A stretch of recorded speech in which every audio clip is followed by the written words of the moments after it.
नमो भगवते दुर्गा देव्यै नमः। नमस्कार दर्शकों, जय माता दी। मैं हूं आपके साथ चित्रा शर्मा और आप सभी का एक बार फिर से बहुत स्वागत करती हूं हमारे इस खास कार्यक्रम में, नवरात्र स्पेशल में। दर्शकों, जैसा कि आप जानते हैं कि नवरात्र के दिन चल रहे हैं और आज है चौथा नवरात्र, यानी कि मां कुष्मांडा की पूजा आराधना करने का दिन है। दर्शकों, आप सभी को मैं बताना चाहती हूं कि जब सृष्टि में कुछ भी नहीं बचा था, तब मां कुष्मांडा द्वारा ही पूरी सृष्टि की रचना की गई थी। और कुष्मांडा देवी को हम किस किस तरह से जानते हैं, किस किस स्वरूप में जानते हैं, इनका स्वरूप किस प्रकार का है, मां कुष्मांडा को क्या कुछ चीज़ें अति प्रिय हैं और किस तरह से मां कुष्मांडा प्रसन्न होती हैं, हम पर अपना आशीष बना करके रखती हैं, ये सभी जानकारी आज इस कार्यक्रम के दौरान आप सभी को हम देंगे। तो चलिए कार्यक्रम की विधिवत शुरुआत एक बार फिर से कर लेते हैं और आप और हम मिलकर स्वागत करते हैं ज्योतिर्विद श्रद्धा जी का। नमस्कार श्रद्धा जी, स्वागत है आपका। नमस्कार चित्रा जी, नवरात्रि की बहुत बहुत शुभकामनाएं आपको और मेरे दर्शकों को जी। तो आज हम बात करेंगे मां स्वरूप कुष्मांडा जी की। सबसे पहले तो मैं आपको ये बताना चाहूँगी कि माता रानी को आज कौन सा रंग उनको सबसे ज़्यादा पसंद है। माता रानी को ऑरेंजिश जो रंग होता है, ऑरेंज कलर, वो सबसे ज़्यादा पसंद होता है। ऑरेंज और पिंक के जो शेड्स होते हैं वो माता रानी को सबसे ज़्यादा पसंद होते हैं। माता रानी को हम लोग, कुष्मांडा माँ को हम लोग धर्म का प्रतीक मानते हैं, क्योंकि जब चारों तरफ अंधेरा था, कुछ नहीं था, न जन था न जीवन था, तब कुष्मांडा जी, कुष्मांडा माँ या जो भी आप कहना चाहे, देवी माँ ने ये सृष्टि की रचना करी। कुष्मांडा माँ की सवारी सिंह है और ये 8 भुजाओं वाली हैं। 8 भुजाओं में माता रानी ने कमल, घड़ा, पुष्प, कमंडल सब धारण कर रखा है। सबसे अच्छी बात यह है कि ये अंधकार से प्रकाश के प्रतीक का सूतक है। मतलब धरती अंधकार से जब प्रकाश के तरफ बढ़ी, तब कुष्मांडा माँ ही सूतक बनी, चिन्ह बनी इस चीज़ों का। इनके 8वें हाथ में या अष्ट हाथ में 9 निधि और सिद्धियों का पूरा बल माना जाता है। और जो कलश माँ लेके चलती हैं, जिनका स्वरूप कलश लेके चलता है, उसमें अमृत माना जाता है। तो ये माता का स्वरूप हम धर्म का या प्रकाश का प्रतीक मानकर पूजा जाता है। सबसे उचित और सबसे अच्छी बात है, माता रानी को हम लोग अच्छे स्वास्थ्य, क्योंकि अमृत का कलश लेके माँ उत्पन्न हुई, माँ प्रकट हुई हैं, तो हम अच्छे स्वास्थ्य, अच्छी भविष्य और एक बहुत ही प्रकाशमय जीवन के लिए माता रानी की हम उपासना करते हैं। सबसे अधिक माता रानी को जो प्रिय है वो सुगंध प्रिय है और शहद प्रिय है। तो आज के दिन माता रानी को अगर आप शहद से स्नान कराएं या शहद से बने व्यंजन माता रानी को भोग में लगाएंगे, तो माता रानी की असीम कृपा आपके ऊपर बनी रहेगी। माता रानी का मंद मंद मुस्कान वाला चेहरा रहता है, बड़ी ही सुंदर प्रतिमा रहती है माता रानी की। माता रानी बहुत ही सौम्य स्वभाव की इनका ये स्वरूप है। इस वजह से इनकी उपासना करने से आपको बहुत ही मन में शांति और आपको एक नई ऊर्जा का अनुभव होगा। चलिए, तो मां कुष्मांडा का स्वरूप किस प्रकार से है? मां मंद मंद मुस्कान से ही आपकी सभी मनोकामनाओं को, सभी मनोरथों को पूर्ण करती हैं।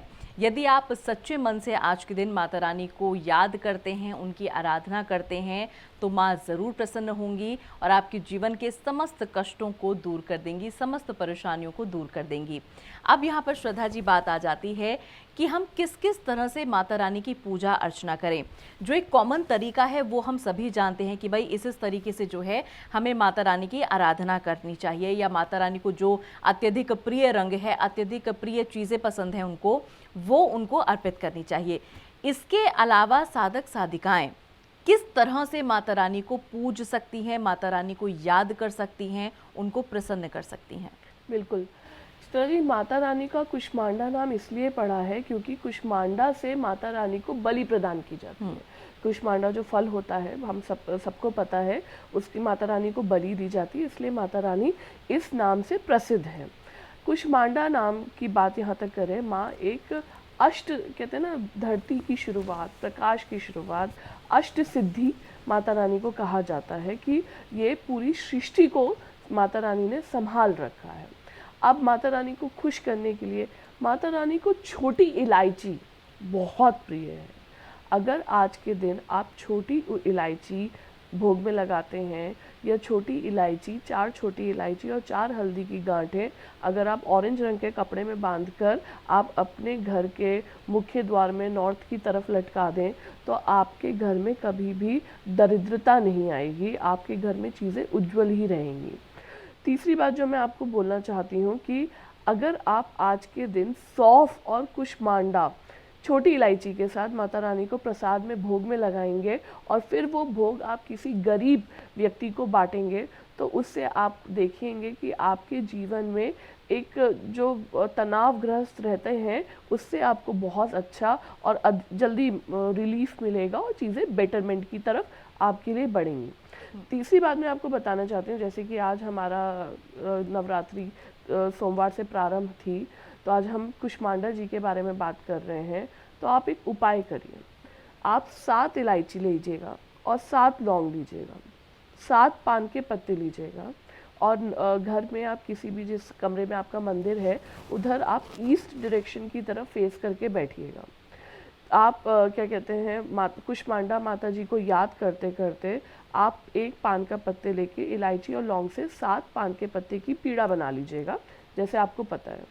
और उसके बाद आप किसी शाम के समय 6 बजे के बाद 6 बजे से 8 बजे के उपरांत आप किसी भी बहते हुए पानी में या तो उन्हें प्रवाहित कर दीजिएगा या पीपल के पेड़ के नीचे उन्हें रख दीजिएगा। या ध्यान से सुनिए, या तो आप क्या कहते हैं पानी में प्रवाहित करिएगा, 8 बजे के उपरांत ही करिएगा, पानी में प्रवाहित करिएगा या पीपल के पेड़ के नीचे रख दीजिएगा।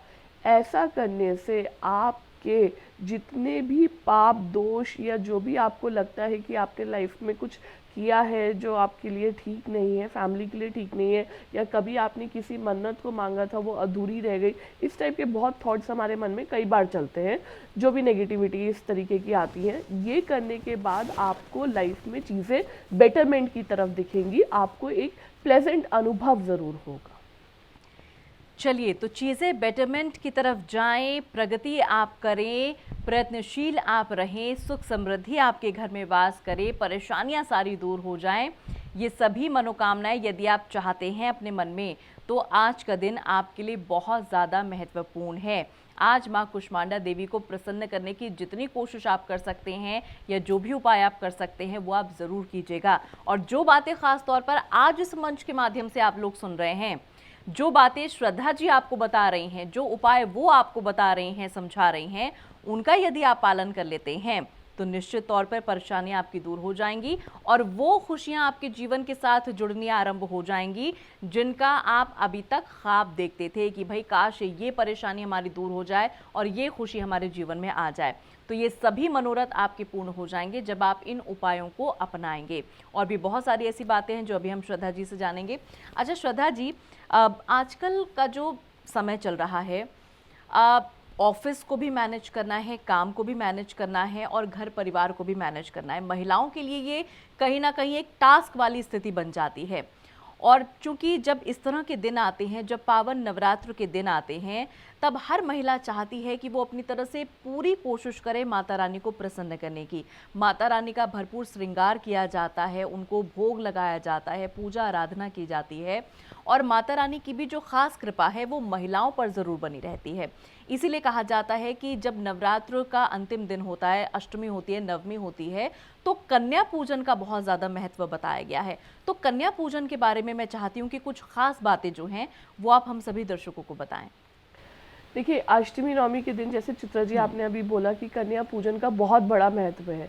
ये सिर्फ अष्टमी नवमी के दिन नहीं है, आपने कई बार सुना होगा कि धार्मिक स्थलों से जब हम धार्मिक यात्रा करके वापस आते हैं तब भी कई बार हम कन्या पूजन करते हैं। कन्या पूजन करने का ये महत्व बहुत पुराना और प्रख्यात है। आपने अगर सुना होगा ये प्रथा जब आप वैष्णो देवी पुराण पढ़ते हैं तो ये तब से ही प्रारंभ हुई है। वहाँ पर ऋषि मुनि या ऋषिगण तब कोई भी पूजन या कोई भी अनुष्ठान संपन्न करने के बाद एक तरीके से कन्या पूजन करते थे कि जो भी त्रुटियां उनसे हुई हैं पूजन के दौरान, क्षमा प्रार्थना के रूप में वो कन्याओं को भोजन कराकर और उनसे क्षमा मांगते हैं कि हे देवी, हे परमेश्वरी, नागेश्वरी, क्योंकि वो शिव जी की अर्धांगिनी है जी। तो आपसे हम ये क्षमा मांग रहे हैं कि जो भी हमसे गलतियां भूल चूक हो गई हैं वो माफ़ कर कर हमारा जो अनुष्ठान है, जो हमारी धार्मिक यात्रा है, या जो भी हमारा कार्य जिसके लिए हमने ये किया है, उसको आप परिपूर्ण करके उसका फल हमें बोल सकें। एक तरीके से हम लोग पूजा का श्रेय, जो पूजा हमसे बीच में इनकम्प्लीट या कोई भी त्रुटियां रहती हैं और होती ही हैं, वो सब कुछ कवर हो जाए और माता रानी हमें माफ़ करके हमें उस चीज़ का फल प्रदान कर सकें। इसलिए कन्या भोजन का जो महत्व है वो बहुत ही इम्पॉर्टेंट होता है। जी हाँ, तो देखिए अब यहाँ पर सारी चीज़ें क्लियर हो गई हैं। श्रद्धा जी ने आपको बता दिया है कि नवरात्र के दिनों में कन्या पूजन करना क्यों ज़रूरी माना जाता है, अष्टमी के दिन, नवमी के दिन क्यों कन्या पूजन किया जाता है। और जब कभी आप धार्मिक स्थल पर जाते हैं, जैसा कि अभी अभी श्रद्धा जी ने आपको कहा कि जब वैष्णो देवी की कोई यात्रा की जाती है तो उसके बाद भी कन्या पूजन का महत्व अत्यधिक बढ़ जाता है। और यदि आज की हम बात करें, यानी चतुर्थ नवरात्र की यदि हम बात करें, माता कुष्मांडा की यदि हम बात करें, तो माता रानी को क्या चीज़ें अति प्रिय हैं, किस तरह से आपको उनकी आराधना करनी है, उनको प्रसन्न करना है, किन किन बातों का आपको ख़ास ख्याल रखना है आज के दिन नवरात्र को मद्देनज़र रखते हुए, ये सारी बातें अभी अभी श्रद्धा जी ने आपको बहुत अच्छे से, बहुत भली भांति तरीके से समझा दिया है। श्रद्धा जी, जीवन में संपन्नता आ जाए, खुशहाली आ जाए, तरक्की आ जाए, नौकरी पेशा जो लोग हैं या जो बिज़नेस अपना रन कर रहे हैं, उनके जीवन में निरंतर तरक्की बनी रहे, सुख समृद्धि बनी रहे, ऐसी कामना रखते हुए आज और क्या कुछ उपाय हम कर सकते हैं आज के दिन? बिल्कुल चित्रा जी और दर्शक मेरे, आज के दिन अगर हम कुष्मांडा जी को शहद मिश्रित जल से स्नान कराते हैं तो ये अति शुभ होता है। शहद को हम लक्ष्मी जी का प्रतीक मानते हैं, धन का प्रतीक मानते हैं। तो अगर आज के दिन हम शहद से मिले हुए जल से कुष्मांडा माँ की अर्चना करते हैं, उनको याद करते हैं, और तो ये बहुत ही अच्छा प्रतीक माना जाता है। और कुष्मांडा माँ को गुलाब के फूल बहुत ज़्यादा प्रिय होते हैं, तो अगर आप वो अर्पण उन्हें करते हैं तो उनकी असीम कृपा आप प्राप्त करते हैं, और जो भी आपके इच्छाएं हैं, जो भी आपकी मतलब इंटेंशंस हैं, वो फुलफिल होती हैं। कुष्मांडा माँ का जो ये स्वरूप है, ये पार्वती जी और कार्तिकेय जी के उत्पन्न होने के बीच का समय है। कुष्मांडा माँ का जो ये उत्पन्न होने का स्वरूप है, ये कार्तिकी जी के पहले का है। तो जो भी स्त्रियां पुत्र प्राप्ति के लिए आकांक्षा रखती हैं, या जो भी प्रार्थना कर रही हैं, या जिनके भी पुत्र होने में डिले हो रहा है, या पंचम भाव किसी की भी कुंडली में अभी तक आपको फल नहीं दे पाया है, या आपके पंचम भाव पर पाप ग्रह की दृष्टि है, शुभ नहीं है, या जो भी कुछ प्रॉब्लम्स हैं संतान से रिलेटेड, तो कुष्मांडा जी की पूजा आराधना करने से ये प्रॉब्लम्स ख़त्म हो जाती हैं। और अगर आप कुष्मांडा जी को छोटी इलायची और लौंग, पान, ये तीनों चीज़ें अर्पण करके अपनी प्रॉब्लम संतान रिलेटेड माता रानी के सामने प्रत्यक्ष रूप में बताते हैं, तो जो भी आपको प्रॉब्लम्स हैं अगले नवरात्रे तक संपन्न होंगी, और माता रानी की कृपा रही तो आप ज़रूर कंसीव भी कर लेंगे। चलिए, तो ये बहुत ही ख़ास और अचूक उपाय यहाँ पर बताया है श्रद्धा जी ने उन महिलाओं के लिए जो संतान प्राप्ति की इच्छा रखती हैं, ख़ासतौर पर पुत्र प्राप्ति की इच्छा रखती हैं। वो आज के दिन सच्चे मन से, सच्ची भक्ति भावना के साथ माता रानी की आराधना करें, माँ कुष्मांडा की आराधना करें, तो उनका मनोरथ जो ये है वो ज़रूर माता रानी पूर्ण करेंगी। फिलहाल वक्त यहाँ पर इशारा कर रहा है, कार्यक्रम को विराम दे रहे हैं। श्रद्धा जी, आज भी आपने बहुत ही उत्तम बातें हम सभी को बताई हैं। आज के दिन का महत्व आपने हम सभी को समझाया है, जो कथा रही है माँ कुष्मांडा की वो भी आपने हम सभी को बताई है। आपका बहुत बहुत धन्यवाद जुड़ने के लिए। नमस्कार। नमस्कार। नमस्कार दर्शकों।